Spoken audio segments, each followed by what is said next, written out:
کہ ایک صحابی تھا حضور کا، اس کا ظاہر نام تھا، وہ دیہات کی ترکاریاں لاتا اور مدینے میں بیچتا، اور حضور علیہ الصلوۃ والسلام شہر کی چیزیں اسے تحفے میں دیتے۔ ایک دن وہ کوئی چیز بیچ رہا تھا، حضور پیچھے سے گئے اور چپکے سے جا کے اس کی آنکھوں پہ ہاتھ رکھ لیا۔ یہ کبھی آپ نے بھی کیا ہوگا، اس کو کہتے ہیں کولی بھرنا۔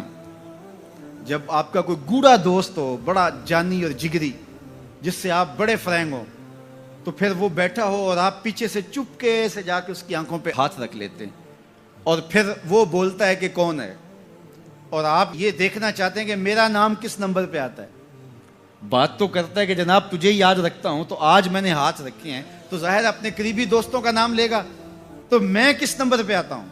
تو کسی کی کولی بھرنے کا مطلب یہ ہوتا ہے میں دیکھوں تو صحیح اس کو میرے سے محبت کتنی ہے۔ تو اللہ اکبر، وہ بیٹھا تھا، حضور پیچھے سے گئے، چپکے سے جا کے اس کی کولی بھر لی۔ اب حضور کے ہاتھ آنکھوں پہ آئے ہوں اور سینے تک ٹھنڈ نہ گئی ہو، یہ کیسے ہو سکتا ہے؟ اس کو نہ پتا چلا ہو کہ حضور ہے، بلکہ حدیث میں آتا ہے کہ وہ بولتا نہیں، حضور آنکھیں دبا رہے ہیں اور وہ بولتا نہیں، بلکہ جب اس کو یقین ہو گیا کہ حضور ہی ہیں تو اس نے اپنی کمر کو پیچھے حضور کے سینے سے جوڑ کے رگڑنا شروع کر دیا، اور حضور دبا رہے ہیں کہ یعنی وہ بتائے کہ میں کون ہوں، لیکن وہ بولتا ہی نہیں ہے۔ مجھے میاں صاحب یاد آئے، لوگ تو اس کو مجاز کے معنی میں لیتے ہیں، میں یہاں یہ شعر پڑھتا ہوں۔ سفنے دے وچ ماہی ملیا تے گل وچ پا لیاں باواں، سفنے دے وچ ماہی ملیا تے گل وچ پا لیاں باواں، ڈر دی ماری اکھ نہ کھولاں متاں پھر وچھڑ نہ جاواں، ڈر دی ماری اکھ نہ کھولاں متاں پھر وچھڑ نہ جاواں۔ تو حضور آنکھیں دبا رہے ہیں اور وہ نہیں بولتا۔ حضور خود ارشاد فرمایا اس غلام کو کون خریدے گا؟ تو اس نے کہا حضور مجھے کس نے خریدنا ہے، میں تو بہت سستا ہوں۔ فرمایا تو بہت مہنگا ہے۔ اللہ اکبر، تو اللہ کے ہاں بہت مہنگا ہے۔ تو حضور یوں بھی پیار کیا کرتے تھے۔ تو نام کوئی اور تھا، حضور نے لاٹ سے کہا ذوالیدین، او دو ہاتھوں والے، نام ہی دو ہاتھوں والا پڑ گیا۔ ایک دن کسی نے حضرت ذوالیدین سے پوچھا کہ یہ تو حضور نے لاٹ سے کہا ذوالیدین، لوگوں نے بھی کہنا شروع کر دیا، نام تو تمہارا کوئی اور ہوگا، بتاؤ تمہارا اصل نام کیا تھا؟ حضرت ذوالیدین بولے میرا اصل نام وہی ہے جو حضور نے رکھ دیا ہے۔ ساری زندگی اپنا نام ہی نہیں بتائے، کہا میرا وہی نام ہے جو حضور نے رکھ دیا ہے۔ حضرت سفینہ رضی اللہ تعالی عنہ، اللہ اکبر، سفینہ کس طرح ان کا نام پڑا؟ نام اس طرح پڑا کہ جب قافلہ چلتا تھا تو حضرت سفینہ جو ہے وہ پیچھے رہتے، حضور نے کہا کہ تم ذرا پیچھے رہو، قافلے میں سے کسی شخص کی کوئی چیز گری پڑی ہو تو وہ اٹھا لیا کرو۔ پھر قافلہ جہاں پڑاؤ کرتا تو وہ آواز دیتے بھئی کسی کی کوئی شے گم ہے تو وہ مجھ سے لے لے۔ تو کسی کی کوئی چیز گری ہوتی، کسی کا جوتا گرا ہوتا، کسی کی کوئی اور چیز گری ہوتی، کسی کا کوئی برتن گرا ہوتا، تو وہ ایک دن حضور نے دیکھا کہ انہوں نے بہت ساری چیزیں اٹھائی ہوئی ہیں، اور سفینہ عربی میں کشتی کو کہتے ہیں، بڑی کشتی کو۔ تو حضور نے فرمایا تو سفینہ ہے، تو کشتی ہے؟ اللہ اکبر، نام ہی سفینہ پڑ گیا۔ ایک قافلے میں بچھڑ گئے، پیچھے رہتے تھے، بچھڑ گئے، قافلہ نکل گیا، اب جنگل ہے اور کوئی رستہ سجھائی نہیں دے رہا۔ خیر کیا دیکھا کہ ایک شیر ہے، انسانی بو سونگ کے حملہ آور ہونے کے لیے آگے بڑھا۔ تو شیر جب قریب آیا نا اور حملہ کرنے لگا تو حضرت سفینہ نے شیر کو کیا کہا، سن لو ذرا۔ شیر کو مخاطب ہو کے اس کی آنکھوں میں آنکھیں ڈال کے کہا یا ابل حارث انا مولا رسول اللہ صلی اللہ علیہ وسلم، اے جنگل کے بادشاہ سن، میں رسول اللہ کا غلام ہوں۔ بس آپ کے کہنے کی دیر تھی، اس نے دم ہلانا شروع کر دی، اور وہ آگے آگے چلتا تھا۔ راوی لکھتا ہے کہ وہ آگے آگے دوڑتا تھا اور آوازیں نکالتا تھا، اور اگر اور کوئی جانور ہوتا تو اس کو بھی کہتا پیچھے ہٹو۔ وہ پروٹوکول گاڑی نہیں ہوتی، وہ پروٹوکول کے طور پہ آگے آگے چل رہا تھا، یہاں تک کہ قافلے تک پہنچا کے پھر واپس آتا ہے۔ جو خدا اور رسول کا ہو جاتا ہے زمانہ اس کا ہو جاتا ہے۔ تو کہا کہ تم کس کی تلاش میں لگے ہو، آؤ ذرا ان کے ہو کے تو دیکھو۔ کسی زمانے میں ہوتا تھا کہ شام کو بوڑھی مائیں بچوں کو لے کر کے بیٹھ جایا کرتی تھی، اور دادی اماں کے گرد سارے بچے جمع ہو جاتے تھے اور وہ کہانیاں سنایا کرتی تھی۔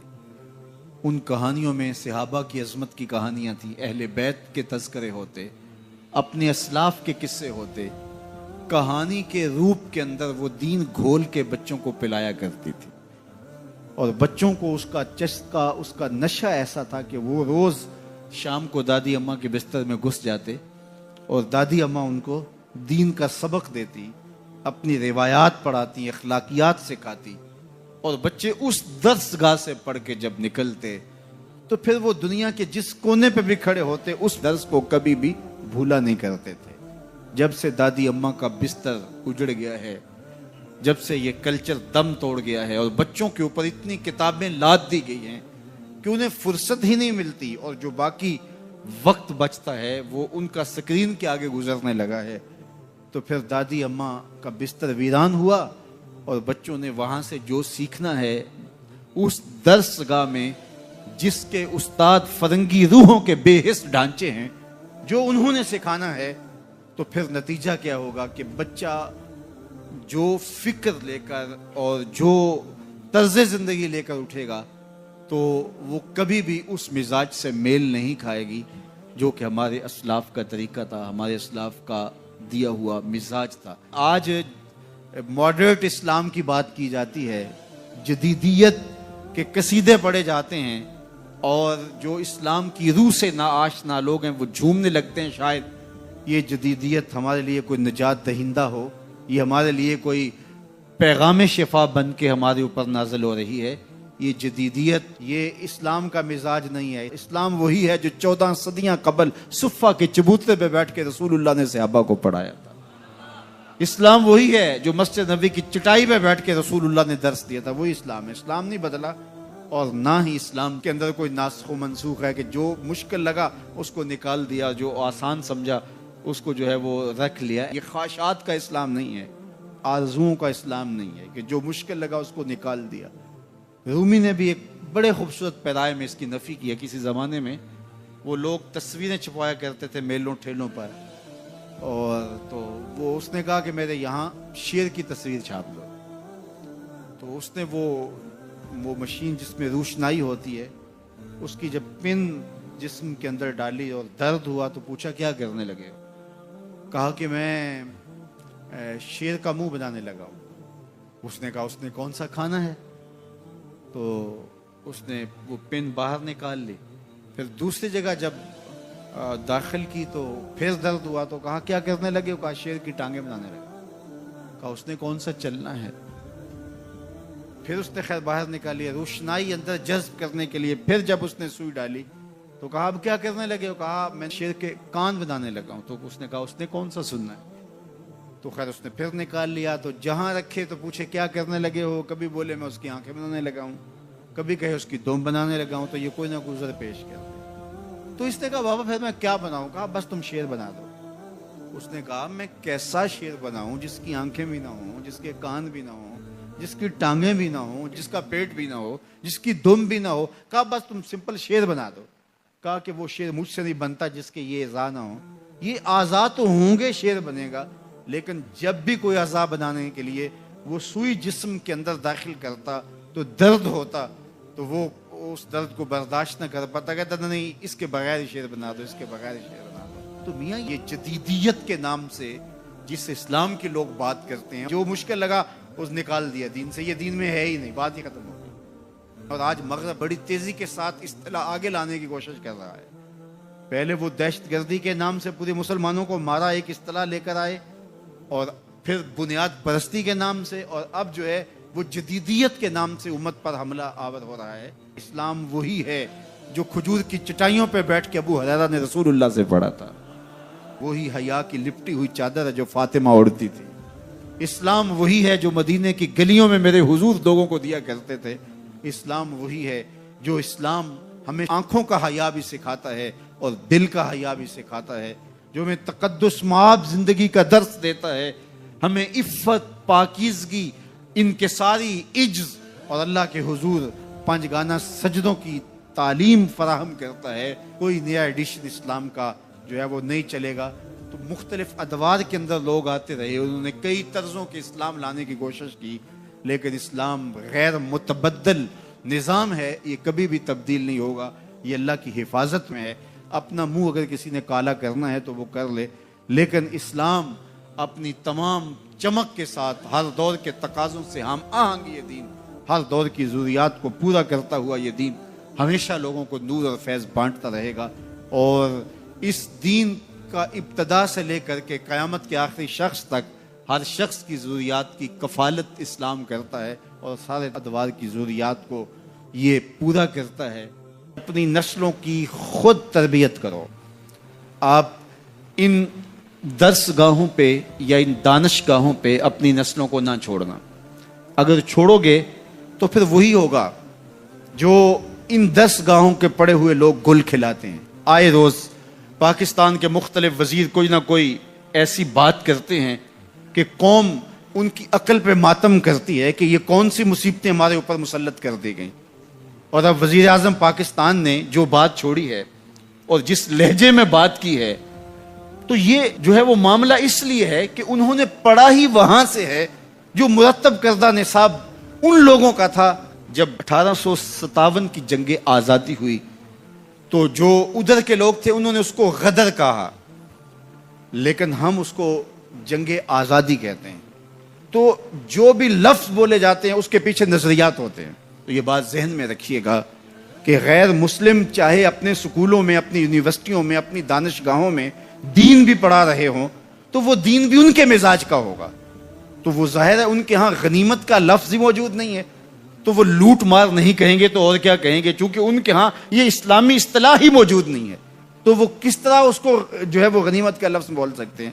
تو مال غنیمت اور لوٹ مار کے اندر فرق وہی سمجھ سکتا ہے جس نے مسجد میں عالم دین کے پاس بیٹھ کے دین سیکھا ہو، اور جو وہاں سے ہی دین سیکھے گا آپ اس کے خلوص کے لاکھ قصیدے پڑھ لیں، لیکن یہ بات طے شدہ ہے کہ اس نے جہاں سے لیا ہے تو اس کے مطابق ہی اس کی زبان سے نکلے گا۔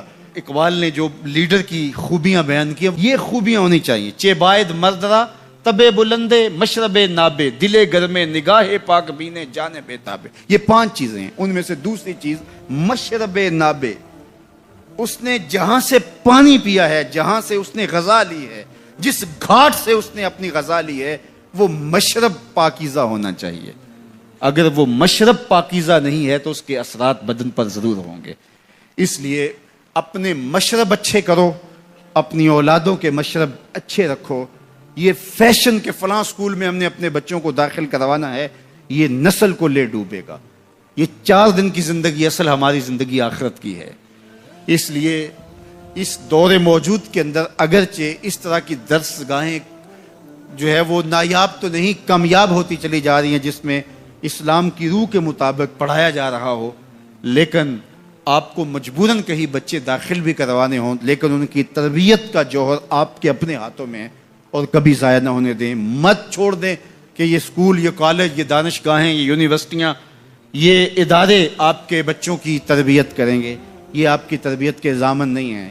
یہ بہت سارے تو پیسے کمانے کے چکر میں ہیں، اور کچھ فرنگی روحوں کے بے حس ڈھانچے ہیں، اس لیے وہ وہی دیں گے جو ان کو دیا گیا۔ اس لیے بچوں کو از خود آپ نے دین سکھانا ہے، اپنی خاندانی روایات سکھانی ہے، مشرقی شرم و حیا اور مشرقی روایات اور مشرقی تقدیس سکھانی ہے، اور ان کو بتانا ہے، بچوں کو بھی اور بیٹیوں کو بھی، کہ تم نوکر محمد عربی کے ہو، تمہارا کلچر مغرب کی ہواؤں سے نہیں پھوٹتا، گنبد خضرا کی ضیاؤں سے پھوٹتا ہے۔ اس لیے ان کی اصطلاحات، ان کی ٹرمز جو ہیں وہ بھی وہی ہونی چاہیے جو اسلام نے ہمیں دی ہیں۔ اس لیے جب ہم اپنی نسلوں کو نہیں سنبھالیں گے تو یہ سب کچھ ہوتا رہے گا۔ اس لیے میں اور آپ اچھی طرح سے اپنی نسلوں کو سنبھالیں۔ اس وقتوں میں یہ فکر لگی رہی ہے کہ ہماری آنے والی نسلوں کا کیا بنے گا۔ اس وقت پوری اسلامی دنیا جس طرح ری شیپ ہو رہی ہے، اور جس طرح اس کا جو نقشہ بننے جا رہا ہے، اور مغرب اس کے اوپر جو اربوں خربوں پہ خرچ کر رہا ہے، ظاہر ہے نسل کشی کر کے بھی دیکھ لیا، اتنے لوگوں کو مارا تو نہیں جا سکتا، تو اب کیا کرو، کو ان کی زندگیوں کو تبدیل کر دو، ان کی ڈائریکشن ہی تبدیل کر دو، ان کا راستہ ہی تبدیل کر دو۔ اب ضرورت یہ ہے کہ ہم نے اپنی نسلوں کو خود ان کی حفاظت کرنی ہے۔ قوموں کے جو اجتماعی جرم ہوتے ہیں ان کی سزا قومیں دنیا پہ پاتی ہیں، یہ بات میں آپ کو بتاؤں۔ جو قومیں اجتماعی زیادتی کرتی ہیں، اجتماعی ظلم کرتی ہیں، جو قومیں اجتماعی سستی کا ارتکاب کرتی ہیں، جو قومیں اجتماعی غلطی پہ ہوتی ہیں، تو ان کی اجتماعی غلطیوں کی سزا انہیں دنیا پر ہی ملتی ہے کہ ذلت میں، نقبت میں، رسوائی میں ان کو مبتلا کر دیا جاتا ہے. لیکن قیامت کے دن جو ہم نے پیش ہونا ہے وہ اپنے اعمال نامے ذاتی لے کے پیش ہونا ہے. تو اس لیے کاش کہ اجتماعی نظم ایسا پیدا ہو جائے، اور اگر ایسا نہیں ہوتا تو کم از کم ہم اپنے تو ذمہ دار ہیں، اور ہم اپنے اعمال نامے لے کر کے قیامت کے دن اللہ کے حضور پیش ہونا ہے. تو ہم ان کی صحت کے لیے کوشش کر لیں، اپنی خواہشات کو، اپنی آرزوؤں کو، اپنی تمناؤں کو اسلام کی دہلیز پہ رکھ دینا اور اپنی گردن کو جھکا دینا. یہ اسلام کا معنی ہے. ہم جو رسوم و رواج ہیں وہ بھی اپنے علاقائی رکھیں، اور کلچر بھی ہمارا اپنی خواہش کا ہو، کاروبار بھی ہم اپنے طریقے سے کریں، جھوٹ بولنا چاہیں تو بول لیں، اور ہم مکر و فریب اور دجل و تلبیسات کا بازار بھی گرم رکھنا چاہیں کر لیں. جب مسجد کو آئیں تو ٹوپی پہن لیں اور نماز پڑھ کے پھر ٹوپی وہیں رکھ کے، نماز بھی وہیں رکھ کے، دین بھی وہیں رکھ کے پھر دکان پہ جا کے بیٹھ جائیں. تو وہ میاں جو نماز پڑھی ہے وہ دکان پہ بھی ساتھ لے کے جائیں. وہ دینداری آپ کے دفتر میں بھی آپ کے ساتھ ہونی چاہیے. لیکن ایسا نہیں ہے. میں ایک بات کہتا ہوں کہ اگر اس طرح کا دین چلتا ہوتا تو ابو جہل کو کیا مسئلہ تھا کہ اس کی جھوٹی سرداری بھی چلتی رہتی، اس کا مکر و فریب بھی چلتا رہتا، اس کا سب کچھ چلتا رہتا اور ساتھ ساتھ دین بھی چلتا رہتا. لیکن اسے پتا تھا کہ دین لانے کا مطلب یہ ہے کہ بلال کے ساتھ کندھے سے کندھا ملا کے کھڑا ہونا پڑے گا. دین لانے کا مطلب یہ ہے کہ سر سے لے کر پاؤں تک اسلام کا نظم قبول کرنے اور اسلام کا طرز حیات اختیار کرنا پڑے گا. تو اسلام لانے کا مطلب یہ ہے کہ جب ہم مسلمان ہوئے تو پھر حضور کا دیا ہوا سارا نظام ہم اپنی روحوں میں اتار لیں گے. تو مجھے اور آپ کو اپنی خواہشات، اپنا طرز زندگی، اپنا انداز معاشرت حضور کے لائے ہوئے نظم کے مطابق اختیار کرنا پڑے گا. صرف نمازوں کا نام ہی دین نہیں ہے، سر پہ امامہ رکھ لینے کا اور داڑھی سجا لینے کا نام ہی دین نہیں ہے. ہماری رسوم و رواج بھی بدلنی چاہیے، ہماری سوچ اور فکر بھی بدلنی چاہیے، ہمارا طرز زندگی بھی بدلنا چاہیے، ہماری سوچوں کے زاویے بھی اسلام کے دیے ہوئے اصولوں کے مطابق طے ہوں. تو پھر اسلام کے حقیقی ثمرات ہمیں ملیں گے. ہمارا کاروبار، ہمارا نظم، ہمارا انداز زندگی اسلام کے بتائے ہوئے طریقوں اور اصولوں کے مطابق ہو تو پھر ایک خوبصورت زندگی جینے کا تصور پیدا ہوتا ہے. تو اللہ تعالی ہم سب کو اپنی راہوں کا مسافر بنائے، اور اللہ ایسے اسباب پیدا کر دے اور اس کا حصہ دار ہمیں بھی بنائے، ممبر و محراب کے دیگر ذمہ داران کو بھی بنائے کہ وہ ایک اجتماعی نظم قائم کرنے میں کامیاب ہوں. سب سے پہلی اس کی ضرورت تعلیم و تعلم ہے. میں تو یہ کہتا ہوں کہ بہت سارے ممبر و محراب کے وارثوں کا اور وہ جو مسند نشین لوگ ہیں ان کا اپنا فہم دینی ناقص ہے، یعنی اپنا شعور دین ہی کامل نہیں ہے. تو جب ان کا اپنا فہم دین ہی ناقص ہوگا تو یہ کس طرح پھر ایک اجتماعی نظم کے ذریعے اسلام کی حقیقی شکل اور صورت پیش کر سکتے ہیں. تو اللہ کرے کہ اس طرح کا کوئی نظم پیدا ہو کہ شعور کی دولت سے ہم اسلام کی جو حقیقی تھیوری ہے اور اسلام کا حقیقی جو مزاج ہے اس سے پہلے ذمہ داران کو آگاہ کر سکیں، اور پھر اس کے بعد جو ہے وہ ایک کوشش اور جد و جہد کے نتیجے کے اندر ایک خوبصورت نظم پیدا ہو سکے. اللہ مجھے آپ کو اپنی رحمتوں کے حصار میں رکھ کے دنیا آخرت کی بلائیاں اللہ ہم سب کا مقسوم کرے، اور جب تک جئیں حضور کے غلام بن کے جئیں، اور جب موت آئے تو حضور کی غلامی میں آئے. سوکھا نکلے سا ظہوری جے ویخ لواں مکھ تیرا، آخری لمحے جب سانسیں ٹوٹ رہی ہوں تو حضور کا دیدار نصیب ہو جائے. اگر آخری لمحے یہ مقصود ہاتھ میں آ گیا اور یہ مقصد نصیب ہو گیا تو پھر مرنا بھی تحفۃ المومن بن جاتا ہے. نماز کے بغیر جو اپنی زندگی گزارتے ہیں ان کی زندگی میں سوائے ٹینشن اور دکھ کے اور ہو کیا سکتا ہے. خشوع کے ساتھ نماز کرنا سیکھو. نماز پڑھنے کے بعد آپ ہلکے پھلکے پاؤ گے اپنے آپ کو. رقت کے ساتھ اللہ کے حضور گڑ گڑاتے ہوئے سجدے کرو، اس کا اپنا سرور پاؤ گے. اللہ اکبر. لیکن ایک بندہ کہے کہ جناب میں نماز پڑھتا ہوں لیکن ایسی کیفیت تو پیدا نہیں ہوتی، تو شیطان اس کو کہتا ہے کیا فائدہ ایسی نماز پڑھنے کا. لوگ بھی کہتے ہیں فلاں بندے سے یہ جرم بھی سرزد ہوتا ہے، نماز بھی پڑھتا ہے، اس کی نماز کو مورد الزام بناتے ہیں. تو بندہ بھی کہتا ہے چھوڑے، نماز نے مجھے کیا فائدہ دیا. لیکن کہا نہیں، نماز نہیں چھوڑنی. پہلے فرمایا نماز میں خشوع کرتے ہیں، یہاں فرمایا نماز کی محافظت کرتے ہیں، اگر کسی وجہ سے خشوع پیدا نہیں ہوتا چھوڑتے پھر بھی نہیں ہے، یہ اللہ کا فریضہ ہے۔ محدث کچھوچوی علیہ رحمہ سے ان کے ایک مرید نے کہا حضرت نماز پڑھتا ہوں لطف نہیں آتا، مزہ نہیں آتا، تو آپ نے حیرت سے کہا کہ اس کے باوجود پڑھتے تو ہو؟ کہا جی وہ تو اللہ کا حکم ہے، وہ تو پڑھتا ہوں۔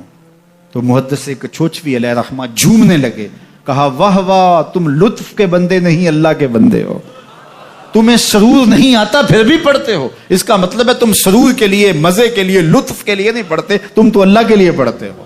اللہ اکبر۔ تو بندہ سرور نہیں بھی آ رہا پھر بھی اپنے آپ کو کھینچ کے لا رہا ہے مسجد کے اندر، خیال تنگ کر رہے ہیں پھر بھی مصلی پہ اپنے آپ کو کھڑا کر رہا ہے، سوچے اس کو آوارہ پتے کی طرح کبھی ادھر پھینکتی ہیں لیکن پھر بھی وہ کھڑا ہوا ہے کہ میں نماز پوری کر کے جانی ہے، بار بار کبھی بھولتا ہے لیکن پھر دوبارہ نیت مان کے کھڑا ہو جاتا ہے، نہیں میں پوری کر کے جانی ہے۔ یہ کیوں کرتا ہے؟ میرے اللہ کا حکم ہے۔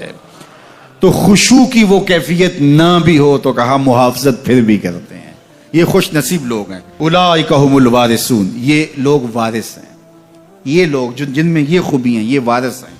کس چیز کے وارث ہیں؟ مال کے، دولت کے، کوٹھیوں کے، کاروں کے، محلات کے۔ کہا الذین یرثون الفردوس، یہ جنت الفردوس کے وارث ہیں۔ ہم فیہا خالدون، اس جنت سے وہ کبھی الگ بھی اس میں ہمیشہ رہیں گے، چونکہ موت کو بھی موت آ چکے گی، اب موت بھی نہیں، اب ہمیشہ رہیں گے۔ اللہ تعالیٰ فرمائے گا اردیتم، جنتیوں کیا راضی ہو؟ اہل جنت کیا تم راضی ہو؟ تو وہ کہیں گے ہمیں کیا ہوا کہ ہم راضی نہ ہوں، ہمیں تو وہ ملا جس کا ہمیں تصور بھی نہیں تھا، ہمیں جنت مل گئی، محلات و قصور مل گئے۔ جو سب سے آخر میں جنت میں جائے گا، سب سے آخر میں، جس کو ہماری پنجابی میں پھاڑا کہتے ہیں، سب سے آخر میں، اس کو جنت میں کتنی جگہ ملے گی؟ جو بندہ سب سے آخر میں آتا ہے اس کو دھوپ میں جگہ ملتی ہے، جو اس سے تھوڑا سا پہلے آ گیا اس کو برآمدے میں ملی، جو اس سے پہلے آیا اس کو اندر جگہ ملی، ایسے ہی ہوتا ہے۔ تو جو سب سے آخر میں جائے گا جنت میں تو وہ سب سے بڑا گنہگار ہوگا، اور جہنم کے رگڑے سہ سہ کے وہ جہنم سے نکلے گا سب سے آخر میں۔ بخاری شریف میں تذکرہ موجود ہے، اللہ کے حضور حاضر ہوگا اور اللہ اس بندے کو کہے گا بتا کیا چاہیے، وہ کہے گا مالک مجھے یہ چاہیے۔ اللہ فرمائے گا لک ما تمنیت، جو تو نے آرزو کی جات سب کچھ میں نے تیری جھولی میں ڈال دیا، اب جنت میں چلا جائے گا۔ اب اس کو تو یہ ہوگا سایہ دیوار میں جگہ مل جائے تو غنیمت ہے، جنت کے کسی درخت کے نیچے جھونپڑا لگا لوں تو کافی ہے، چلو کوئی 2 مرلے کا 3 مرلے کا کٹھیا بھی مل جائے تو کافی ہے، اس کے لیے تو اتنا ہی کافی کہ جہنم سے نکل گیا۔ لیکن اس کو کہا جائے گا جا جنت میں چلا جا، اور تیرے لیے جنت میں دنیا سے 10 گنا جگہ ہے، دنیا سے، بخاری کی روایت، 10 گنا جگہ، یہ 7 بر اعظم پہ پھیلا ہوا جہاں، اور اس کو 10 سے ضرب دے، اتنی جگہ اس کی ہے جو سب سے آخر میں جائے گا۔ جب اللہ یہ فرمائے گا تو وہ کہے گا اتسخر وانت الملک، میرے رب تو مجھے رب ہو کے مذاق کر رہا ہے، مالک ہو کے مجھ سے مذاق کر رہا ہے، بادشاہ ہو کے مجھ سے مذاق کر رہا ہے۔ اس کو لگے گا ہی نہیں کہ مجھ کو، میں ساری زندگی پاپ کرنے والا لیکن ایمان کا چراغاں تو اندر تھا۔ اللہ اکبر۔ آج نکلے گا تو جنت میں سب سے آخر جانے والے شخص کو کتنی جگہ ملے گی؟ دنیا سے 10 گنا جگہ دنیا سے سب سے آخری شخص کو، پھاٹے شخص کو ملے گی۔ پھر بلال حبشی کی جاگیروں کا عالم کیا ہوگا، ابو بکر عمر کی جاگیروں کا عالم کیا ہوگا، بابا فرید گنج شکر، داتا گنج بخش علی اجویری، شیخ احمد مجدد الف ثانی کی جاگیروں کا عالم کیا ہوگا۔ نماز پڑھ رہا تھا کوئی شخص تو مجنو آگے سے گزرا، تو نمازی نے نماز توڑ کے اس کے منہ پہ تھپڑ مارا۔ تمہیں پتہ نہیں نمازی کے آگے سے نہیں گزرتے؟ اس نے کہا میں نے دیکھا نہیں، میں ایک عورت کی محبت میں ایسا گرفتار تھا کہ مجھے ہوش نہیں رہا، لیکن افسوس تم پر، تم رب کی محبت میں مجھے دیکھ رہے تھے۔ ایک ماڈل مسلمان کیسا ہونا چاہیے؟ جب رب کے حضور کھڑا ہے تو دنیا کی خبر ہی نہیں ہے۔ سیدنا علی المرتضیٰ کے بدن میں تیر پیوست ہو جاتا ہے، نماز میں کھڑے ہوتے ہیں تو یوں تیر نکال لیا جاتا ہے، آپ کو بعد میں پتا چلتا ہے کہ میرے بدن سے تیر نکالا گیا ہے۔ یہ ہے عبادت میں خشوع۔ جب اس کے ہو گئے، محویت کا یہ عالم ہے کہ اسی کے ہو گئے، کسی غیر کی طرف خیال بھی نہیں گیا، کسی اور کی طرف دیکھیں کیوں، کسی اور کی طرف تکیں کیوں، جب نظارے اس کے ہیں نگاہوں میں، جب خیال اس کے ہیں۔ نماز ہے تو محویت۔ اپنی عصمت کا جوہر ہے تو اس کے گرد پہرے بٹھائے ہیں. مجال ہے کہ عصمت کے جوہر کو داغ بھی لگنے پائے, مجال ہے کہ خیال بھٹکنے بھی پائے, سوچوں میں آوارگی آنے پائے. یہ خیال جب جمع ہوا ہے کہ میرا اللہ مجھے دیکھ رہا ہے, پھر بند کوٹڑی میں بھی جرم نہیں ہوتا. آپ نہیں دیکھتے کہ سارے دروازے بند کر کے بت کے اوپر موٹا کھیس ڈال کے زلیخا بولتی ہے تلک یوسف آ جاؤ نا, اب تو کوئی نہیں دیکھ رہا. کالا معاذ اللہ. جناب یوسف کہتے ہیں میں اللہ کی پناہ میں آتا ہوں, تو اس بے نور آنکھیں رکھنے والے اس پتھر کے مادو سے بھی حیا کرتی ہے, اس سے بھی پردہ کر لیا. جس کی بے نور پتھریلی آنکھیں دیکھتی بھی نہیں ہیں, تو میں اس سے حیا نہ کروں جو 7ویں کوٹڑی میں بھی دیکھتا ہے. اللہ اکبر. اتنی روشنی برستی ہے کہ گناہ کا تصور ہی محال ہو جاتا ہے. اور جناب یوسف کو پتا ہے کہ 7 دروازے بند ہیں اور تالے چڑھے ہوئے ہیں, لیکن اللہ کے یقین پہ حضرت یوسف دوڑتے ہیں. اللہ تالے پگھلا دیتا ہے, دروازے کھلنے لگتے ہیں, قفل گرنے لگتے ہیں. جب کوئی اس کا ہو جائے تو کوئی قفل, کوئی راستے کی بندش اس کا راستہ نہیں روک سکتی. اللہ بند مکفل راہیں بھی کشادہ کر دیتا. اس کے ہو کے تو دیکھو, اس کے بن کے تو دیکھو. تو اس کے جب تم بنو گے تو پھر سرخروئی تمہیں ملے گی. کمایا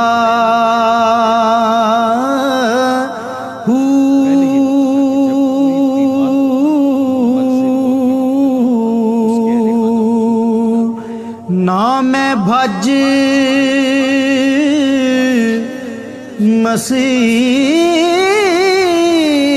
مسیتی وڑیا نا تسبا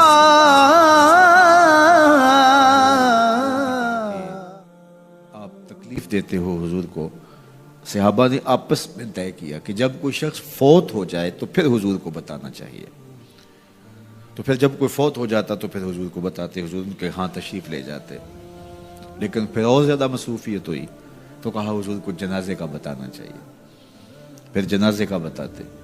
پھر اور کار نبوت کی اہم ذمہ داریاں اور نظم پھیلتا چلا گیا. تو پھر صحابہ نے آپس میں مل کے طے کیا کہ جنازے کا بھی نہیں بتائیں گے, بلکہ جنازہ اٹھا کے حضور کی چوکھٹ پہ لے آئیں گے. اور پھر جنازہ اٹھا کے لے آتے. یہ باب البقیع سے باہر جو جگہ خالی پڑی ہے, جنت البقیع کے درمیان جو جگہ ہے, یہاں لا کے جنازہ رکھا جاتا ہو. حضور کے دور میں سارے جنازے یہاں ہوتے تھے. تو پھر جنازہ لایا جاتا, حضور سے عرض کیا جاتا اور حضور حجرہ انور سے نکل کے جنازہ پڑھا دیتے. تو یہ ابتدا کی بات ہے. تو حضور پہلے ہی تشریف لے جاتے. تو وہ انصاری جوان کا وقت آخر تھا اور آقا کریم علیہ السلام اس کے سرحانے بیٹھے تھے. تو اسرائیل علیہ السلام روح قبض کرنے کے لیے آئے. روح جب قبض کرتا ہے ملک الموت تو وہ پاؤں کی جانب سے روح کو قبض کرنا شروع کرتا ہے. تو جب اس نے پاؤں سے اپنا کام کرنا شروع کیا تو حضور نے فرمایا اے اسرائیل ذرا نرمی کرنا, یہ میرا غلام ہے. تو اسرائیل نے جو جواب دیا, میرے والد گرامی جب یہ حدیث بیان کرتے تھے تو ان کے آنسو نہیں تھمتے تھے. تو اسرائیل نے جو جواب دیا وہ کیا تھا, کرے اینا کا, حضور آپ کی آنکھیں ٹھنڈی ہو جائیں, حضور آپ کی آنکھیں ٹھنڈی ہو جائیں. صرف اس کے ساتھ نہیں, آپ کا جو بھی غلام ہوگا اس کے ساتھ نرمی کروں گا, اس کے ساتھ نرمی کروں گا. تو حضور کا رخ انور اس وقت اگر نصیب ہو جائے, اس وقت حضور کے چہرے کی زیارت نصیب ہو جائے, تو مجھے بتائیے کہ پھر تو زندگی کی جستجو ہی کامیاب ہو گئی. اللہ ہمیں حضور کی محبت عطا کرے اور ہمارے باطن کو ستھرائی دے دے. کاروبار بھی ہیں, بچے بھی ہیں, بچوں کے مسائل بھی ہیں, بچوں کے رشتوں کے معاملے بھی ہیں, اور بھی بہت سارے معاملات ہیں جو ہم سب کے ساتھ پیش ہوں گے. لیکن ہماری سب سے بڑی ترجیح یہاں بیٹھنے کی صرف اس کو راضی کرنا ہے. میرے مالک ہمیں ایسا کر دے کہ تو ہم پہ راضی ہو جائے, ہمارے باطن ستھرے کر دے, ہمارے اندر کی غلاستیں دور کر دے, ہمارے اندر کی گندگیاں ختم کر دے, حسد سے, حقد سے, بغض سے, کینے سے, نفرتوں سے ہمارے من صاف کر دے, اور اللہ دین کا کوئی کام ہم سے لے لے. یہ دعا کیجئے گا, اللہ ہم سے ہماری استطاعت کے مطابق یہ مشت خاک کسی کام آ جائے, اس کا کوئی مقصد ہو. ساری زندگی یوں ہی جو ہے وہ گزر نہ جائے. وہ کیا کہا تھا اکبر الہ آبادی نے, کیا بتائیں احباب کیا کارنمایاں کر گئے, بی اے کیا, نوکر ہوئے, پینشن ملی اور مر گئے. یہ زندگی کا مقصد تو نہیں, یہ تو کام ایک چونٹی بھی کرتی ہے. صبح اپنی بل سے نکلتی ہے, رزق اکٹھا کرتی ہے, خود کھاتی ہے, بچوں کو کھلاتی ہے, موسم برسات کے لیے جمع کرتی ہے, کسی کو ذرا بھی نہیں دیتی. اور یہی کام انسان کا ہو, صبح کام پہ نکل گیا, شام آ گیا, سو گیا, چلا گیا, تو پھر کیا فائدہ, اشرف المخلوقات کا ہے. تو یہ دعا کریں اللہ اس مشت خاک سے کوئی کام لے لے اپنے دین کے لیے, ہم مقصد کی زندگی گزاریں, با مقصد ہماری حیات مستعار ہو. اور وہ با مقصد تبھی ہو سکتی ہے کہ اللہ رسول کی راہوں پہ گزاریں, انسانیت کی خدمت کریں. سب سے بڑی خدمت انسانیت کی انسانی ہدایت کے لیے کوشش ہے. انسان کی سب سے بڑی ضرورت ہدایت ہے, تو انسانی ہدایت کے لیے کوشش یہ سب سے بڑی انسانیت کی خدمت ہے. اللہ ہمیں توفیق دے, اپنی پناہوں میں رکھے.